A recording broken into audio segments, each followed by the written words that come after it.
let me apologize for you having to be cold out here rather than warm inside. We didn't quite know how much support we had here in Birmingham, so thank you very much. But let me just say a few words. And that is that this campaign is not just about electing a president. This campaign is about waging a political revolution in which millions of people, including all of you, begin to stand up and say loudly and clearly that the government of the United States belongs to all of us and not just a handful of billionaires.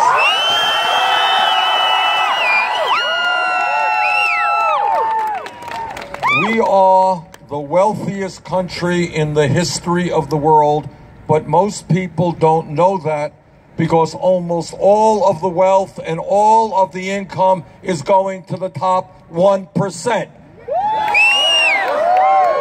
So what we are going to do together is create an economy that works for all of us and not just a handful of billionaires. And when we talk about the changes that we need fundamental changes in the way we do education. In the year 2016, no American should be denied the opportunity of getting a college education because of his or her income. And that is why we are going to make public colleges and universities tuition free.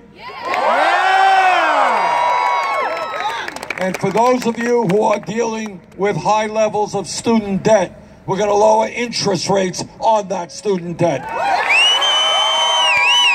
And for those of you who are struggling with health care, we are going to join the rest of the industrialized world and say that in the United States of America, health care is a right, not a privilege.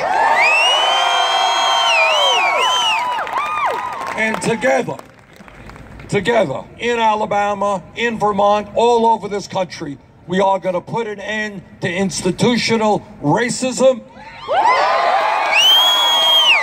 And we are going to reform in a very big way a broken criminal justice system. Now here is the bottom line of what's going on politically in this country today.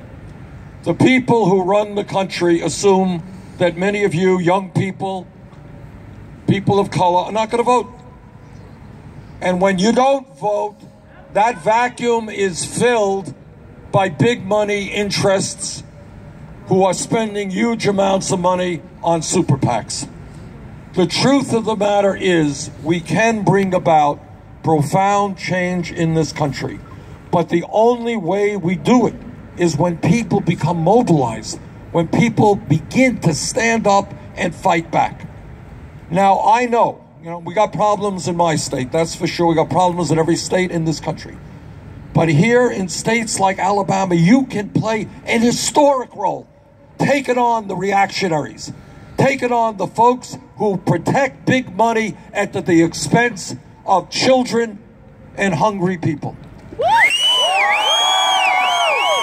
There is no rational reason in the world why when we pass the Affordable Care Act, hundreds of thousands of people here in Alabama are not able to enjoy the benefits of expanded Medicaid. No reason for that at all.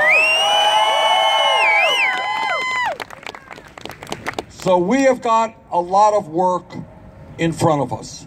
But the truth is, if we do not allow the Trumps of the world to divide us up, you see, that's always what it's about.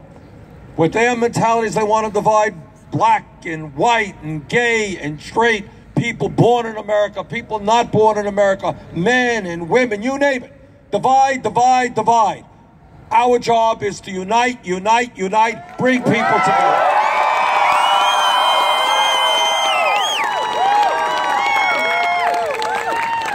Now, I think, the word out there is that states like Alabama, states like Mississippi, they're red states, they're conservative states. I don't believe it.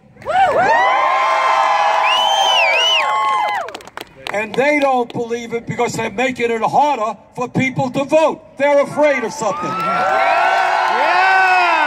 So we're going to stand up to the voter suppression. And we're going to tell those cowards that if they are afraid of a free and fair election, get another job, get out of politics.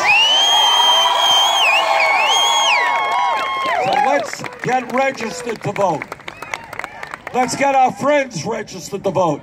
Let's fight for an agenda that works for working families in this country. Let's have Alabama go blue, not red. And believe me, when you do that, you are going to send a shock to the establishment of this country, the likes of which they have not seen for many, many years. So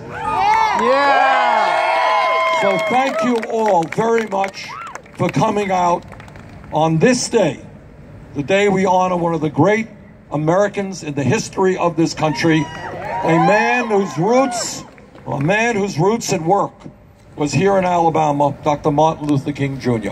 So our job when we honor Dr. King is not to put him in a museum, not to just talk about all the things they did 50 years ago. That man had a vision which is as alive today as it was then. Let's fulfill that vision. Thank you very much. Thank you.